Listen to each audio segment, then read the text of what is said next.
Our cars, our clothes, even our phones, they all trace back to oil. It shaped the modern world, and now its future is uncertain.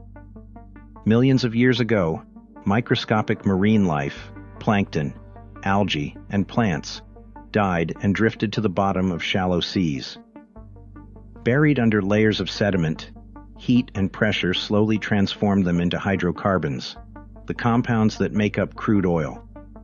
When we drill for it, we're pulling energy from Earth's distant past. For more than a century, oil has powered everything. Cars, planes, ships, factories, even the fertilizers that sustain modern agriculture. It fueled global growth, and it made nations rich. Today, the world uses more than 100 million barrels, over 4 billion gallons, every day. But that level of demand may not last forever. Electric vehicles are spreading fast, renewables are getting cheaper, and governments are setting climate targets that make new oil projects harder to justify. Most forecasts now expect global demand to slow sharply and possibly flatten sometime in the 2030s. Still, oil isn't going away completely. Its role is changing. Less will be burned as fuel. More will be turned into chemicals and plastics.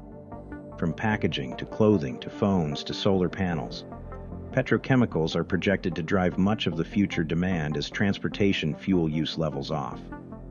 Yet even that growth has limits. Recycling, new materials, and shifting consumer habits could slow it down. Oil will remain essential, just in smaller, more specialized ways, and that has consequences far beyond energy. For exporters like Saudi Arabia and Russia, oil revenue still supports their budgets and global influence. If demand levels off or declines, that leverage could fade, and competition for market share could intensify. Some producers are already adapting. Saudi Arabia is investing heavily in renewables and economic diversification. The United Arab Emirates is betting on technology and tourism, and many large oil companies now call themselves energy companies, broadening into renewables and carbon capture.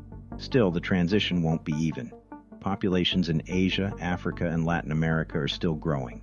Their energy use will likely rise before it eventually falls. The shift away from oil won't be sudden, but once it begins, it will be lasting.